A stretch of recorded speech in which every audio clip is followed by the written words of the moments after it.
There we go. All right, so everybody's muted right now. We can certainly start unmuting as time progresses. A couple of things to note: if you have a lot going on around you, whether it's pets or a TV on, or maybe you're playing a video game while you're watching this, I don't know. If you could do me a favor and just make sure if you're going to unmute yourself to talk, that some of that is not around, especially the TVs, because that's usually the biggest thing that comes into play on the speaker. And then other than that, either we can certainly, you can unmute yourself and cut in when you need to. If you look at the box that says participants managed or participants at the bottom, if you hit that, I believe that's where you can find a button that says raise hand. And then we can see, me and Allison both can see that you have your hand up, or you can physically put your hand up and we'll call on you. We're still learning some of the ins and outs of this, so be patient with us. The other thing too is there's a chat bar. So at the bottom of the screen you can hit chat, and then off to the side you'll be able to type in a little question that you have or comment to do it that way as well. So we'll get through all of that. Okay, sound good? All right. The other thing, if you want to have some fun, besides the virtual backgrounds at the bottom of the screen, there's this button that says reactions, and you can either do a thumbs up like you see on mine right now, or you can do a clapping of hands. So feel free to do that as well. Thanks, Liz. As time goes on, we'll kind of start learning some more stuff about this, but I think it's been fun, and it's been great seeing several of you that typically might not be able to come to a meeting for whatever reason, and we're seeing you, so I love that. And then it's great to see a lot of folks on here that haven't been yet in the last couple weeks. So thank you for all attending, and we'll go ahead and get started here. We will send you notes after the meeting, so you have everything we're talking about and all the links. I was trying to get it into the chat box this morning, and for some reason I could not get it in there. So we'll kind of figure out how we can do that next time. So we do have a couple things on the calendar coming up, and I'm going to share my screen really quick here. There we go. So you can see on, do you guys see the My Equity on your screen right now? Okay.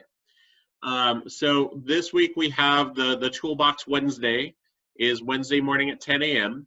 And this one is about the equitygroup.com websites. So if you want to beef up your website, learn some more about what you can do, even just putting a bio on your front page if you don't already have it, please come to that.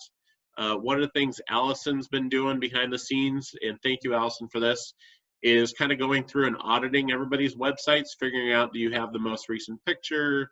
Are all the links working? Things of that nature.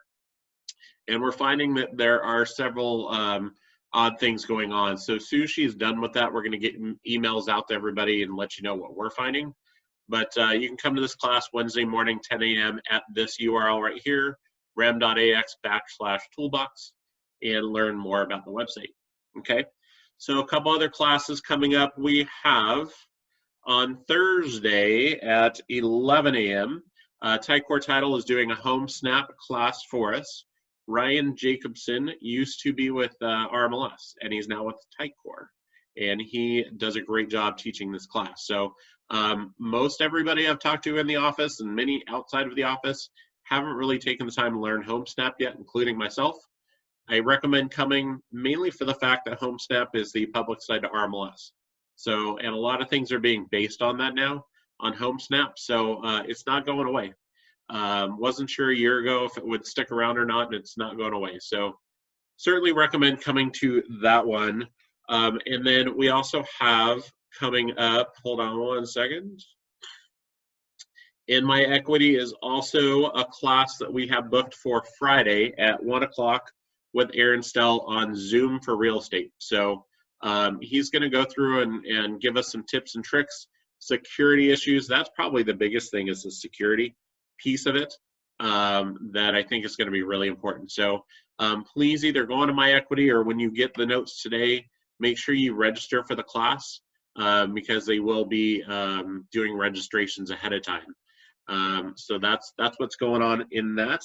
And then last but not least on the calendar that you'll get, I scheduled another happy hour for Friday at 4 o'clock. So I think it'd be good to see everybody just kind of being able to maybe end the week with something happy and positive and something that isn't necessarily like down in the trenches here on business. So I think it'll be fun. We had fun a couple weeks ago doing that.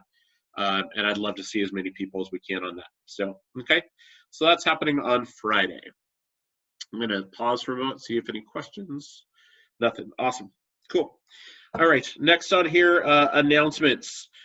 First and foremost, our company has asked all the title companies at this point to start sending all their commissions via wire rather than checks. We're trying to be safe. We're trying to have the title companies be safe.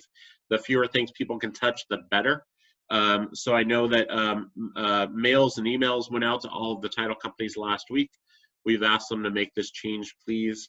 And we want to make sure that Allison reminded me. Thank you, Allison, for reminding everybody to please go in and use a new broker's instructions that has the wiring instructions on it instead of sending a check. So please make sure that those are there for you.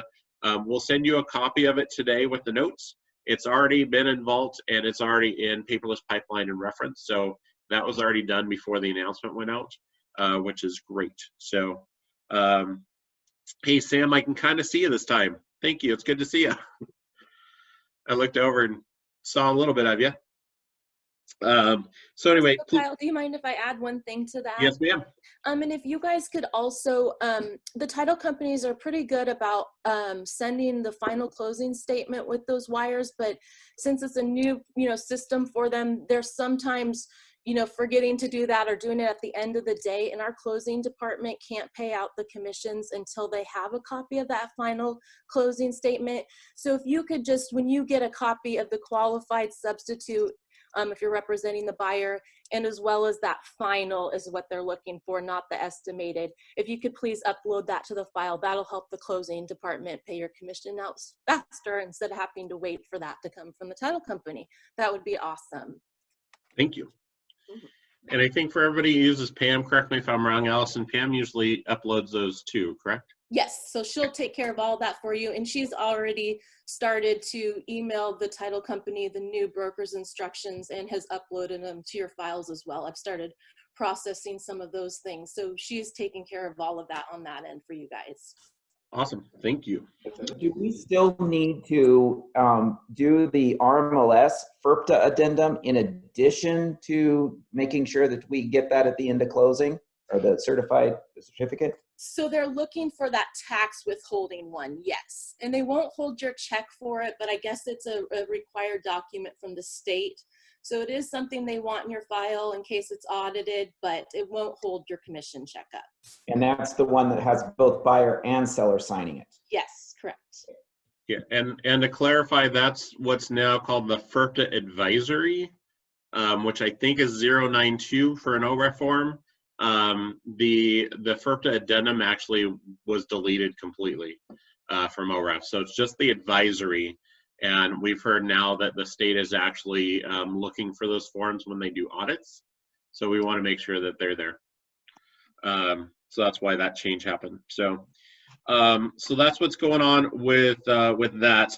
The next thing I had on my list, and I'm going to cut Becky in here because Becky was helping me get some of this information, is so Zillow Offers has, well, all the iBuyers have ceased buying homes. In fact, they're terminating all their contracts as buyers at this point and not going forward with any of those.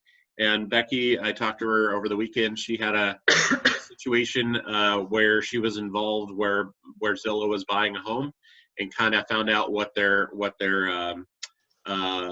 choices are to that home owner. And so Becky, if you don't mind maybe talking about that a little bit, that'd be great. Sure. So one of my clients, we had looked at her house to list it, and she actually went with the Zillow offer. They had an accepted offer, and we were actually in process to purchase another Zillow home. But the day that they came out with the announcement that they're no longer going to be buying houses, they withdrew the offer on her house, even though we were negotiating on another home that they owned. what they gave her as options is when they make a purchase, the only amount of earnest money that they put down is $1,000. So no matter what the price, I guess, of the house is. So they offered her either $1,000 plus $4,000 for the inconvenience of having them pull out of the house. So an option of $5,000 to terminate the deal, or she had the choice of terminating the deal and allowing one of the real estate agents at night list her home, but they would waive the seller, the listing agent portion of the commission. So it would only be a 2.5% commission if somebody at Knipe Realty was able to list the home. So she opted for the money back, and we're going to list the home this week. Right. Awesome. So thank you for sharing that. I think it's good to know. I mean, the iBuyers really have not taken a huge percent of the market share yet in our market. But I think this one in particular, for me, was a big reason to kind of point it out was that for anybody that was in the process of having Zillow or Opendoor, anybody buy their home, they probably were already buying something else. And that's going to, this one thing will affect several transactions at this point. So just wanted to make sure if anybody's involved with any of these, please make sure you're paying attention to it right now, and that you're figuring out kind of what's going on, because that's I think a big deal. So thank you for sharing that, Becky. Sure. Yeah. Can I just respond to Angela's? Sure. Are you responding to this one, or did you have she didn't have a listing contract with another person. When we talked, we looked at what she needed to do to get her house ready to list it, and she doesn't have a lot of cash. So I was going to require her to do too much to get the house ready. She opted to go with the Zillow contract, so they were going to purchase the home. Does that help? Awesome. Thank you very much. So thank you again, Becky, for doing that. Sure. I think that's it's just good information to know what's going on in the area. So, and if you do find anything out with any of the iBuyers or anything just out of the norm, I know everything's kind of honestly been out of the norm lately, but anything truly out of the norm like that, let me know, please, because I'll either do a little digging or I'd like to get some of the information out to everybody as quickly as possible. It was good information to know. So thank you again. So next on the list, Allison wanted me to throw out a reminder to everybody. If you are interested in kind of cleaning up your database, or maybe you just really want to make sure you've touched base with the people that helped you, or that you've helped buy or sell in the last 3 years, 5 years, whatever it might be, and you need a list to just make sure that you've got everybody correctly in your database, let Allison know that you need that report, because she can run what we call a contact report and get all that information to you. Just tell her what you need, how many years back, whatever information you need, and she can send that to you. So just as a heads up for that, she's had a few people already reach out. But I think this is a good time not only to reach out via text and call, but even with notes. I talked to a manager yesterday or Friday, and one of their agents is still sending out 3 to 5 personal notes a day. And the response that they are getting from those notes is amazing, much better than they ever have. So again, this is just a good time to reach out to everybody that even just say, hey, I was thinking of you, just want to throw you a note and say hi. People, I think, are appreciating that today more than they ever have. So it's just a good reminder. But if you need some help with the reports, just contact Allison, let us know, and we can get that done. Okay? What else do we have?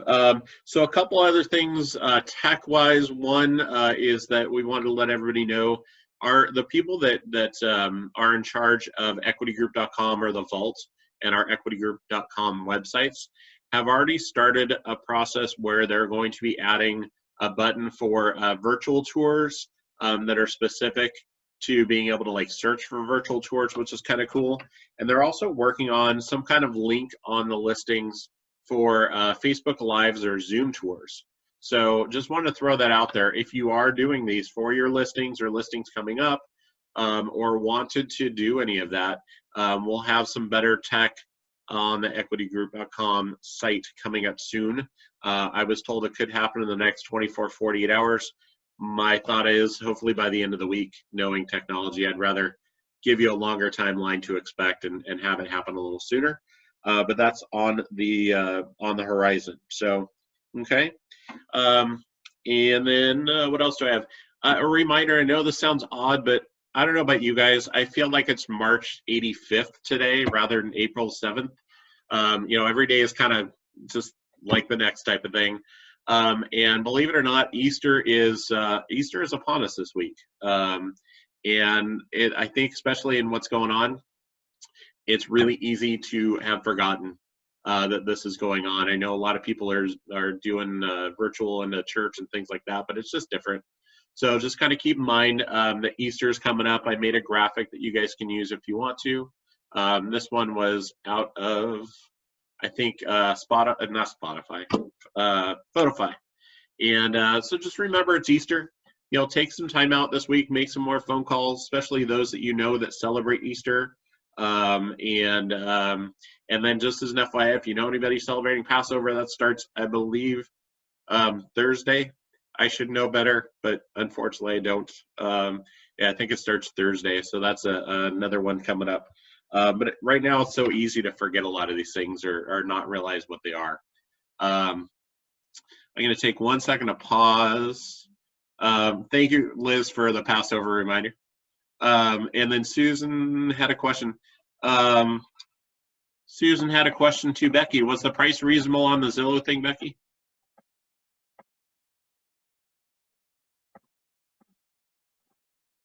They're unmute. There we go. The initial offer, yes, the initial offer was $743, but she would have netted $654 with all of their costs and fees and everything. Okay. We'll be listing it at $720. So. And just out of curiosity, will your seller be netting more if you can get it sold at what you think it's worth?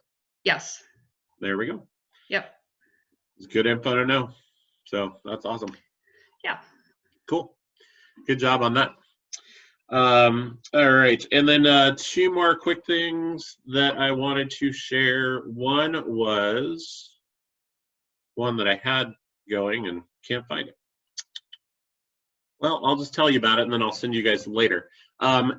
This morning I got an email through one of our RE/MAX approved suppliers. I'm hoping all of you did. It was from a company called Box Brownie. If you didn't see it, go look for it, especially if you've deleted it. Box Brownie is a company who does virtual staging. And they are offering everybody through the RE/MAX syndicate, whatever, a free virtual staging on one of their new listings between now and the end of the month. So look for the email. I've heard a lot of great things about Box Brownie. Have anybody of you used Box Brownie before? You have, Becky? Did you like them? Okay. And Jewel, you guys have? Did you guys like them too? Okay. Awesome. So look for that email, and if you've got a listing coming up, certainly try to use it. I think it's a really, really good tool that has come out. And then the last thing I have kind of in the announcement section is I finally got a little bit of clarity on the COVID-19 addendum, if you will, that OREF put together. And from what I have been told now is that, you know, the best thing you can do is to certainly bring that to your client, whether it's a buyer or seller, bring it to their attention, walk them through it, see how comfortable they are with it or not, and then go from there. We're not going to be, as a company at this point, not going to be having any extra provisions or additional or something separate.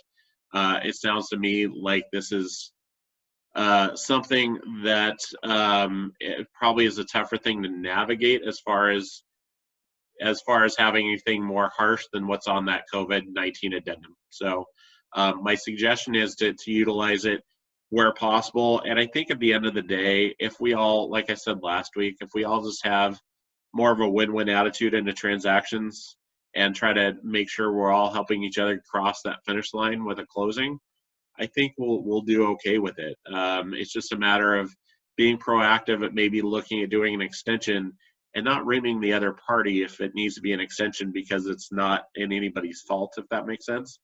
That's my take on it. I don't know if anybody has any thoughts or comments about that addendum, if you guys have used it. Had any clients say yes or no to it? Yes, no, anybody want to speak to that? Raise your hand. Okay. So yeah, just kind of keep it in mind and look through it, read it. I think your buyer and seller, talk them through it. I think it can be a good thing to extend it if needed. The only thing I don't really care for it on the buyer side is that it does allow the seller, after that initial extension, to terminate on their own and give the earnest money back to the buyers, but it allows the seller to totally terminate on their own after that first extension. So I'm a little weary of it myself. But talk your buyers and sellers through it, and then call me if you have any questions on it. Liz has a comment or question. Go for it, Liz. So I had the listing, and the buyer gave me the COVID-19 addendum. Uh-huh.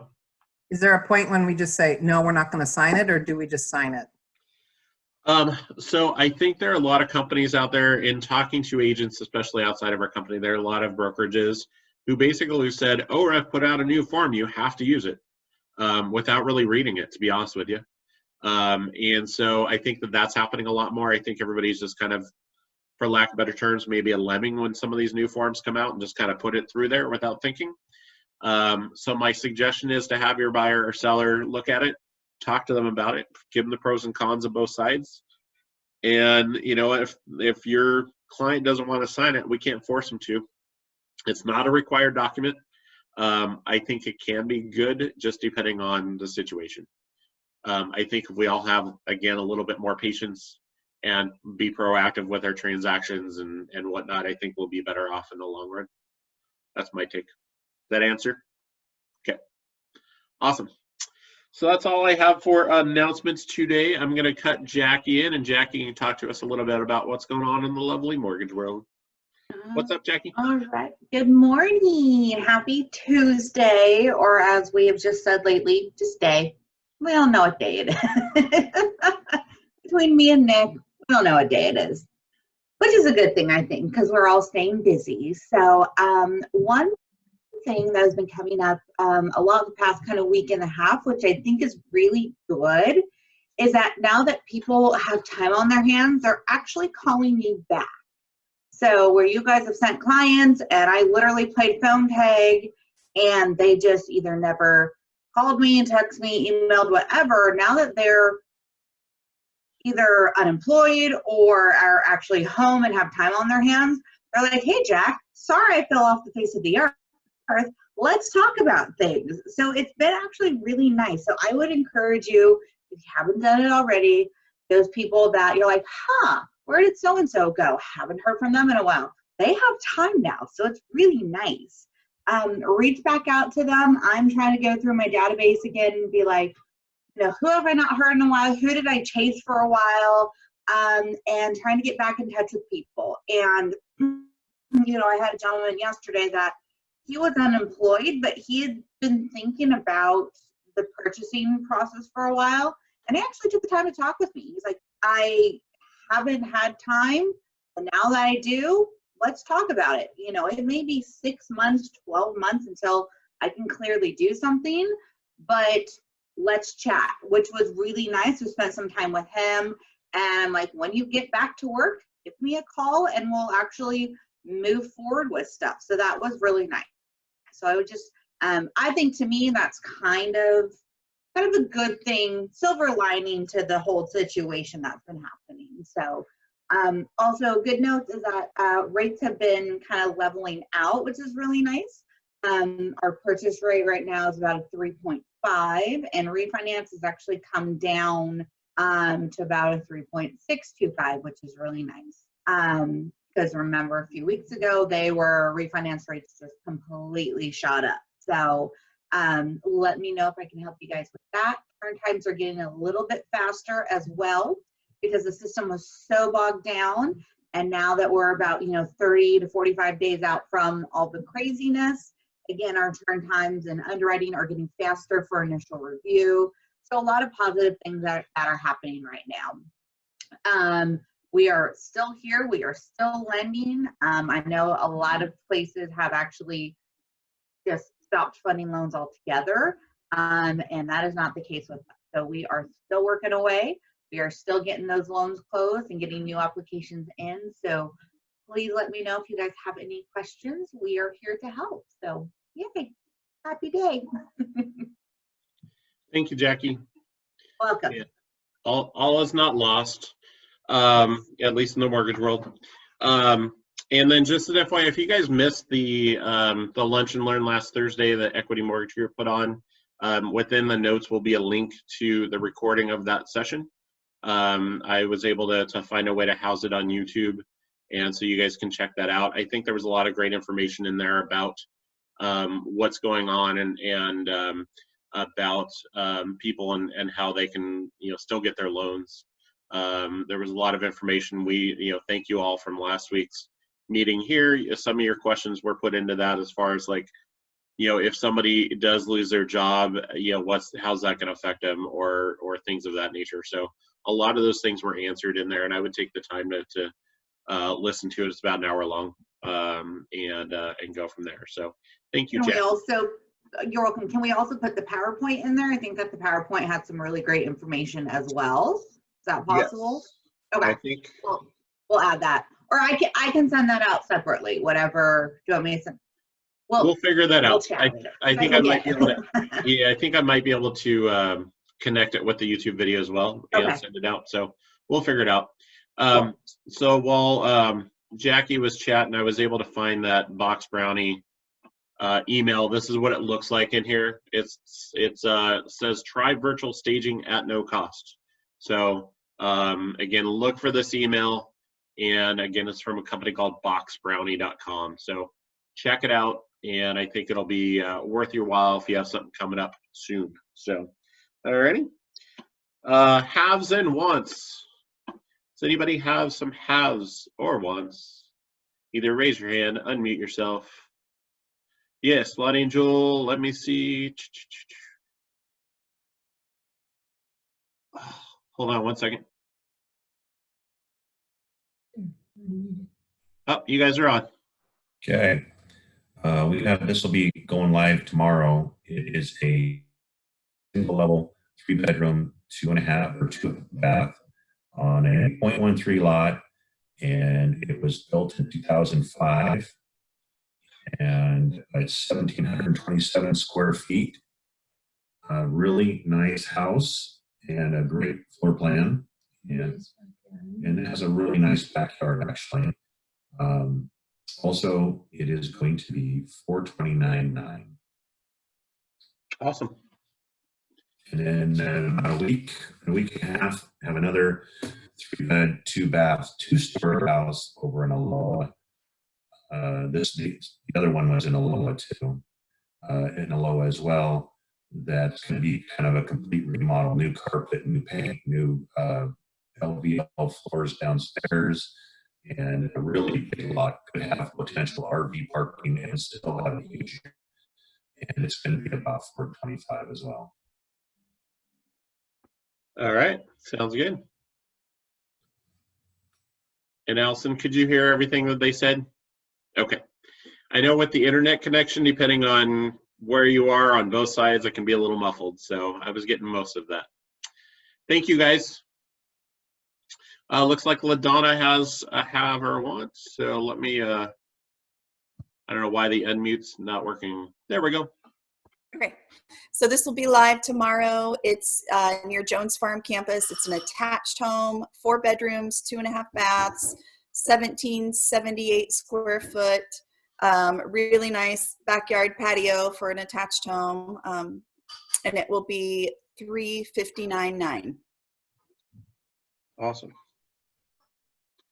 And LaDonna, would you mind sharing a little bit more, just like a quick tidbit on the whole square footage thing with everybody? Because this one was certainly interesting. I think we're all used to seeing a little bit off from tax records and what's reality. This one was a little different. Yeah, so this is the one I talked about last week, and I thought that it was county, and previous owner had it listed at 1,485 square feet. And then because it's an attached home, I noticed that the near side, when it sold, the county had it listed at 1,630 square feet, but the listing agent listed it at 1,730 square feet. So I knew something was off. So I thought, it's worth it just to pay to have it measured. And I thought it'd come back around 1,600 something. So when it came back at almost 1,800 square foot, we almost fell over. So yeah, big difference. Yeah.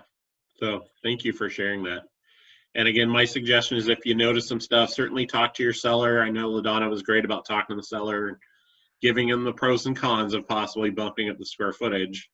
And they decided to go ahead and get somebody to come out, which, by the way, I think was a quality measurement, was out there in what, 24, 48 hours? Yeah, they were out the next day. Yeah, which was awesome. So I thought that was cool. So thank you. Yeah. Any other haves, wants? Sorry, I'm scanning the screen here. Clint.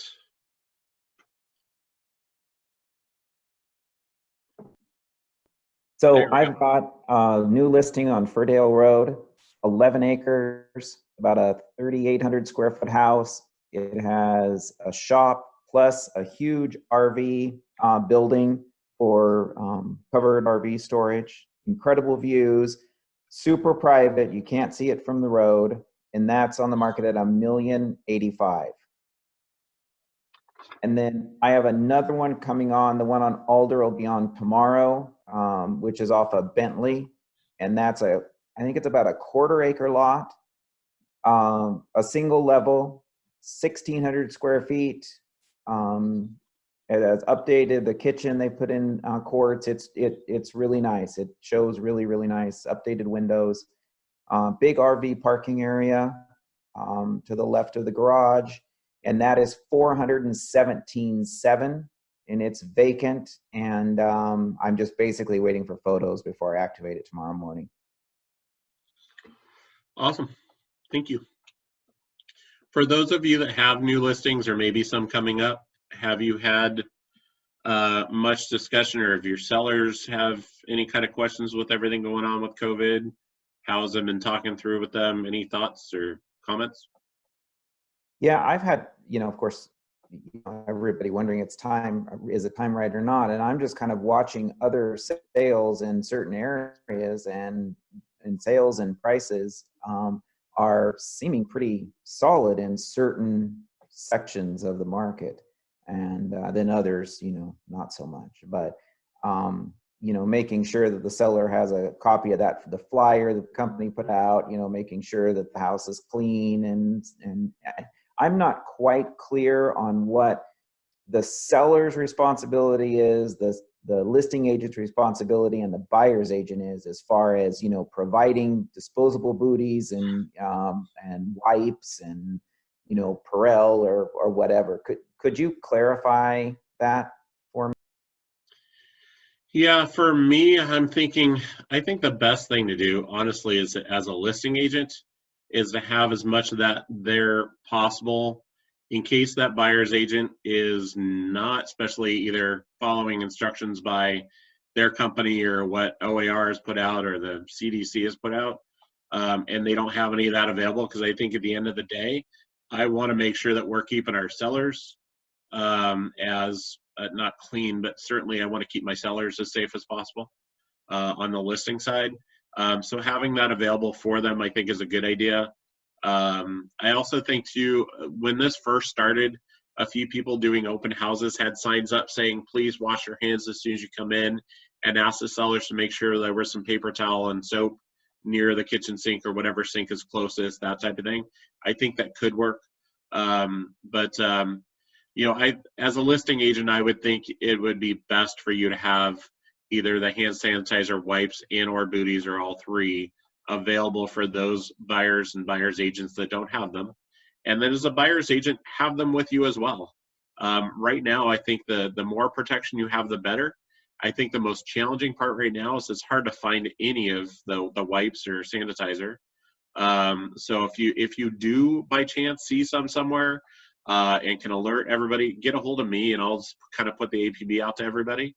Most of the places online that are selling that stuff are out as well at this point. So It's all kind of liquid gold. But I would just suggest no matter what side you're on, be fully prepared. And then for the listing side, I would just recommend having everything available to keep your sellers as safe as possible. Does that answer your question? Yeah, I'm having that problem with the sanitizer, and I mean, you know, I have like 3 of them at my house, and I just, you know, take one to listing or not, and then I have a bag that I carry around that's got it, you know, so when I'm going with a buyer, I'm already prepared. But you know, I'm just kind of curious what the correct protocol is. Yeah, the other thing I'd recommend, honestly, would be to have all of the appointments go through you right now as a listing agent, so you can talk to that buyer's agent ahead and ask them, what do they have to keep safe? You know, and I don't think that's a bad thing to do. I will say, if you're going to when you do these things, whether it's asking the other agents or even asking your clients what they have or any of the health questions that we've recommended, you need to do it across the board. Because I can tell you right now, if you ask only certain people of certain ethical backgrounds or ethnic backgrounds or anything of that nature, it could lead to a problem down the road. And I know that's been talked about a lot on back end. So just make sure you're asking everybody the same questions. I had a question on here about title companies. Are they still supplying booties? Some still are. So certainly reach out to them. I'd also recommend, honestly, going on to Amazon. You can typically get like 100 of them for $20. And it might take a little longer to get to you even with Prime, but it's there. Worried about people stealing sanitizers when you leave it a listing, totally understand. You know, I totally understand. I don't know if I have a response to that, to be honest with you, because people are going to do what people are going to do. You could always put a thing on there saying, please do not take. Hopefully that'll work, but you know, unfortunately stuff happens all the time. You know, I don't even know how much to answer that one. Has anyone tried making like their own, like kind of all natural sanitizer and stuff? Olga has, LaDonna has. Yeah. I haven't tried it because I have a friend that does it, so I bought some of hers. But it's a great alternative. It might not be like the Lysol stuff, but it still, you know, it still works. So maybe think of getting some of that if you can't find like the Purell stuff. LaDonna, I saw your head go up and down. You've made some? There we go. Sorry. So a couple of thoughts on that. We made our own, but I'm not willing to put my stuff in my listing because if somebody decides it didn't work, I don't want to be responsible. I don't want to have the accountability there. So we're just doing a hand washing station at the listing. That way I don't have to worry about people stealing the hand sanitizer or it not working. So we're just doing hand washing station with paper towels, asking them to take their booties with them. I figure at this point, that's probably the best bet. Yeah. I think that can work. And I will say too, as far as like the liability part, if you are giving these letters out to your buyers and sellers, and I think that if you're vetting, especially on the listing side, if you're vetting the buyers with the buyer's agents and kind of going through the same protocol with every single one, you should be fairly well covered. I mean, honestly, anybody can sue anybody down the road, and I get it. But at the same rate, I think that anybody going out right now at all is taking a risk, period.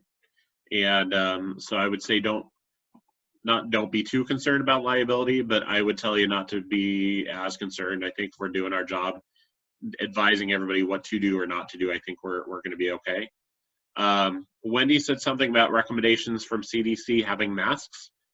I would highly recommend doing everything you can to ask people to either wear masks. It's hard to find them. I know a lot of people are making them. I know Sue was very gracious. She's been making some and kind of said last week, if you guys need anything, holler. So masks can certainly help. Part of this question from Wendy too is, especially since if the seller has small children, you're right. Whatever precautions we can take, I think the better. There's so much unknown about this whole disease that it's a little scary. So certainly do as many precautions as you can. And then as far as like the child thing goes, please, please, please, especially with your buyer clients, make sure the only ones really going with you to see any home at this point is somebody who's actually a part of the contract. I wouldn't let kids through at this point. I think it needs to be the adults, the ones that are on the contract. It shouldn't be a party, especially things like inspections. Don't have the whole family come and hang out to see the house. That's not the time for it. And if people aren't going to abide by what you're putting out there as guidelines, then you just need to be really, really straight with them and tell them that we can't move forward or we can't do anything until these guidelines are followed. If anybody's watching any news or reading anything, I think they'll understand. So just be careful with that. Liz says she saw some booties at Ace Hardware in Hillsborough. So thank you for that. They don't have masks anymore though, by the way. Booties on Amazon. Susan said she can't find aloe vera or the alcohol. So if you know of a place that people can get the stuff to make their own, send it to me and we'll get it out there. Walgreens for aloe. Thank you, Tran. Sorry, I'm just going through the chat. Olga's already made some and shared it, which is great. Tran, do you have more to say? You said you can't raise your hand. Where are you? There we go. Hi, Tran. Hi. I was saying, just from a listing standpoint, I would never make my own sanitizer and leave it for that same reason that I think someone mentioned. What was I going to say? Oh, I think the easiest thing is that hand washing station, because no one's going to go and take your roll of paper towel out and hand soap. And there's plenty of hand soap you can get like everywhere. So I just have I have a flyer, like right when they enter, I made one and it says, don't enter if you're sick, and then all of those recommendations. And then that before you start and then after you show that you can wash. But I think that all buyer's agents should be prepared bringing gloves and sanitizer. But I think I feel like that should be more on the buyer's agent, taking them in, and then you're giving them an option. But no one has hand sanitizer to leave at vacant houses, and I think they will disappear. And so then you're not covered from appointment to appointment, or you're not guaranteed anyway unless you come to every appointment and, supervise. So there's just no way to control that. So I think the hand washing station is a great idea and a good option, and that should be enough. Yeah, and I think it can work well. Selena, you have a great point in the chat box here, asking about the sanitary part of leaving towels. And my thought is, if you're going to do that, I would ask, sorry, as I touch my face here. Okay. I've been so more cognizant of it lately. But with the paper towel, my suggestion would be to ask the buyer's agents, just like with the booties, to take all that with them. Don't leave any of that at the house. You know what? We can't guarantee it's not going to be left there. So my thought would be make sure there is a garbage can at the listing. And if it is vacant, you will have to check it from time to time. It's just part of what we're going to need to do for a little while. With that too, I would recommend, if you don't have any gloves, go and get some gloves while you're out and about next time. I did see some at Ace Hardware. They had 150 in a box. It was like $8. And I've been using those for like grocery shopping and stuff. So you mean a cloth towel? Oh, so Selena says means a cloth towel. Do not leave cloth towels out, period. Paper towel only. In fact, my suggestion, to be honest with you, would be if you have a hand washing station in a listing, ask your seller, or even if it's vacant, don't put out any towels in that area. I wouldn't even put towels in bathrooms right now, to be honest with you. Maybe for photos, and that's it. But yeah, I would be really careful with cloth towels. Not a good idea. Even at your homes right now, you should be changing them out probably every day. I hate to say it. This comes from a bachelor.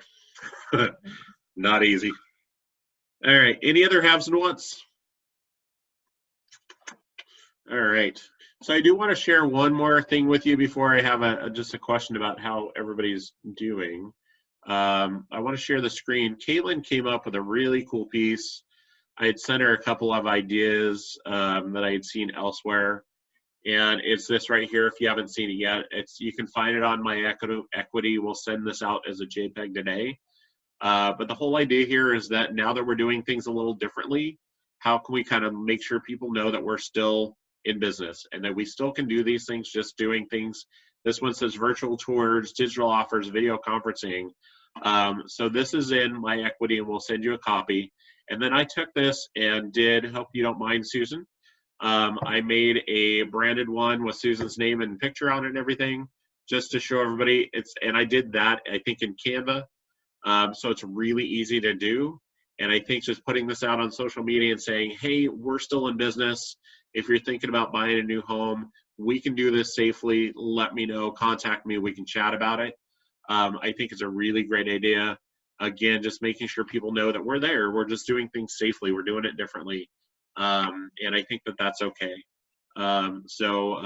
Just want to make sure you guys are aware that that is there. So, okay. Hey, Kyle, where is that? Where's that image? Did you email it? No, we will with the notes, but if you want to get it before then, hold on. I can get it with the notes. If you go to, I'm going to share my screen again. Getting a little better at this, I think. If you go to My Equity, there's one that says Virtual Tour Facebook Graphic. Okay. It's right here that you can grab. And then again, you can go into Canva or Publisher or probably even PowerPoint, or Google has their own system, and put your own information in there. If for some reason you're having a problem getting your own information on there, want help, just reach out, send me and Allison both a message, and one of the two of us can take care of it for you as well. So I think that can certainly help out. And if you have ideas, if you see something on a Facebook page or get an email or something that looks like a really good idea for marketing that you want to share, please just send it to me, because we're trying to do everything we can to just keep putting out these pieces that'll help everybody stay connected, because I think this is a good thing to do. So, so before we end, one of the things I wanted to ask is what are all of you guys doing right now to keep in touch with your clients? Share some success stories, maybe of talking to somebody recently and finding out that, hey, they wanted to list their home or buy or whatever it might be. And sorry, Angela, you had your hand up and I did not see it. And let me unmute you. Can you unmute you? There we go. It's not a big deal. I just was curious. I have a seller who potentially may need to go live next week, but the home is occupied and they have kids. So obviously they're hesitant. We're looking to do a video rather than a virtual tour. So I was just wondering if anybody had suggestions for videographers. And I was also wondering, is anyone seeing people holding occupied listings to subject to interior inspection type standards, use the virtual videos and tours and submit an offer? Are we seeing that at all? So first of all, does anybody have any videographer recommendations? Either raise your hand. They don't want Matterport. They want an actual video. So something a little different. I don't know if anybody happened to see the listing on Glendale Court that went live last week. They had a really nice video, but I don't know who did it. Kent Factora with our RETO Media. He does, I call him walkthrough videos, but he'll do that. He does mine. Perfect. Thank you, Clint. Angela, what was that listing you mentioned? With Glendale Court, it went live end of last week and was pending by Monday. It's over in the Imlay area. They had a really nice video. Awesome. And that was kind of what my client saw, but the listing agent wasn't willing to share who did it. So. Okay. They don't want to get them too busy, I guess. So. And I know, at least from my perspective, what I'm seeing and talking to people about, especially outside of our office that have been doing some of this, is that putting some note in your RMLS listing saying that it's subject to interior inspection, and I would even put in there, it's that they're kids. that they're concerned or whatever. And I think that in this day and age, people are okay with it more than in the past. I think everybody understands. I was On just that, concerned that I didn't want to put them at a disadvantage. I was just curious what everybody's thoughts were.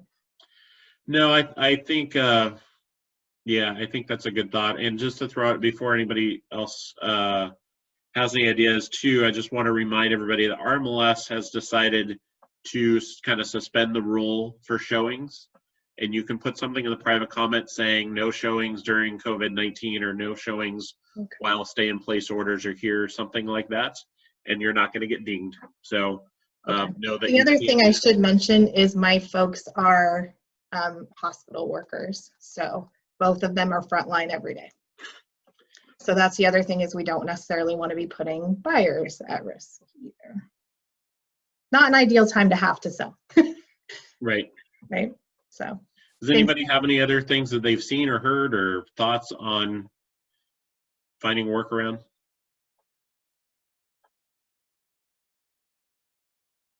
All right. And I know Selena just said until COVID is over, it could be a year. Why list? Some people need to list because they need to move for whatever reason it is. And I think that, again, in what we're going through, because of situations like this, they've got, especially this, kids, hospital workers, let's say they're immune compromised as well. I mean, that's certainly the case for not having anybody come through the house. And I think that I think people are okay with that these days. I think you just need, as a listing agent, just make sure that you're communicating well with buyer's agents as they call you, and then trying to figure it out, making it work. It's not as good as having it open on the open market and having people come through. We know that, but we'll do the best that we can. And I think that's the best message we can be sending right now is we will take care of you and we'll do the best that we can given the circumstances. So, okay. Yeah. All righty. So any success stories, anything you guys are doing that you'd like to share that maybe would help somebody connect with a client? Or Liz, go for it.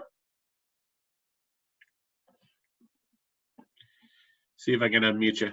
There we go. I don't know if anybody saw it, but ePro designation right now is for free, and it's 12 hours. And if you finish it up by, I think it's the end of May, there's a 50% promo code for the application fee, and the total application fee is $149. And I'm already on module 6, and there's 12 modules. And I mean, what a great deal to get that designation from NAR.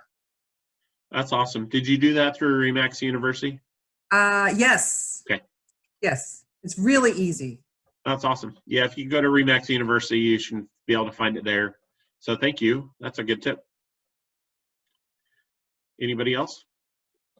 So Yes. I have, not me personally, but she's become a good friend, our favorite bartender at Buffalo Wild Wings. She got laid off with all of this, and she started doing her real estate courses. So she texted me and my husband and said, I'm taking this time away to do something that I've wanted to do for the past 10 years. So she said, I will be in contact with you. I said, cool, you can talk to Kyle. So we're really proud of her. She's, taking the steps to, don't know how long this is going to be. So hopefully she's halfway through her stuff, and hopefully we'll be in contact with you shortly. So That's great. yeah. If anybody knows somebody that's in the process of taking their exams or doing the classes and all of that, you might want to also reach out to them and let them know, or let me know and I can. The state, because of things like fingerprinting and not being in close contact, they have basically put a pause button on any new licenses. So, and it's mainly from fingerprinting is what we've been told. I think it's also probably the testing situation, because that's usually in a room that you're not that far away from everybody. So know that they're kind of putting a pause on that as well. We'll see if there's any changes on that, but I think it'd be good to get out there. Any other thoughts or positive stories? Well, I do, with the notes, you'll find a couple of articles in there. There's a couple things like there's a new food program that Hillsborough started for people in need. There's also a really great article from Remax about what buying a home looks like this spring. I thought that was good to share. I'm also, just so that none of you miss some of this information, there's going to be a section in there with reminders from past meetings and notes. I just want to make sure if somebody misses like 1 week of notes or doesn't remember it, so there will be some repeat information in some of these. So just as a heads up on that. And then last but not least, I've had probably 2 or 3 people in the last couple of days ask me about what I know with the governmental assistance and things of that nature. And I'll be totally honest with you, I have not really had the time to go too deep into it yet. What I'd really love to do is find maybe a CPA that has already done a little research that would be willing to go on camera with everybody in a meeting like this to be able to help more people through the, whether it's the CARES Act stuff that's been going on. So if any of you have somebody that you trust that as a CPA that might want to help more people, if you could send me their info, that would be great, or talk to them and have them call me. I would appreciate that, because there's an awful lot of information out there, which day by day is changing. I will tell you with the $10,000 small business SBA loan grant thing that's going on. Friday was supposed to be the day that the banks kind of set up all the rules. Still today, some of the banks don't know what they're doing or how it works. I've been told that Wells Fargo will not have any part of this whatsoever, which I find very interesting because they were part of a bailout, 10 years ago. And I've been told that B of A really wants to be about 10 or more % of that market share. So it's every day we're getting more information. I think that it's important to get that out there. So I'm trying to find a trusted CPA that might be able to run everybody through different scenarios and be able to help everybody out. So Clint, they are accepting applications. Okay, I was just on a call yesterday, and it was somebody knew somebody who worked for Wells and had confirmed that they're not going to do the SBA. So you might want to double check. And if you, what's that? I'm going to unmute you. Can you unmute you? There we go. It's the paycheck one that they're doing. Okay, paycheck one. All right. So it's the paycheck one they're doing. So there's an awful lot of just different things and a lot of information out there. So I have a couple people over here privately saying, hey, we'll send you our information. So Olga, especially, can you just email me? Because once we're done, this whole chat box goes away. That'd be awesome. So if you have somebody you trust, please let me know, because we'd like to get somebody on camera that can help more people out, because there's a lot of information to wade through right now. And even a lot of these banks that are going to be a part of it don't know what the rules are yet. So I just want to make sure everybody's taken care of somehow. So, all righty. Any other final thoughts from you guys? Yes, no? Okay. So last thing I want to do, if you don't mind, you guys know I'd like to play some videos, especially if they're upbeat. The one last week I'd chosen, I couldn't show it to everybody because I would have been bawling the entire time. This is a video that I'm going to share in a moment here. And it is all Portland musicians. Whoops, hold on. All Portland musicians, and it's for a relief fund for people with COVID in Portland, doing Ain't No Mountain High Enough. And I thought it was kind of cool. So I'll share it with you, and we'll just leave with this today. So if you want to leave, you're more than welcome. If there's anything you need, give me a holler. And thank you all for attending today. I think this has been good and fun, and we're getting used to doing this a little bit. So and I'll have it on after the video for a few minutes if you guys need to chat a little bit more, or just give me a call.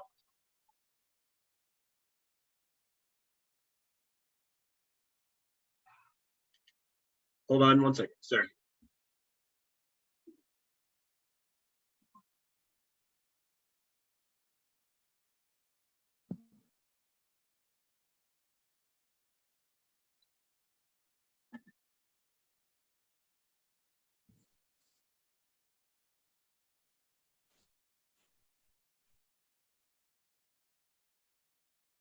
There's no sound.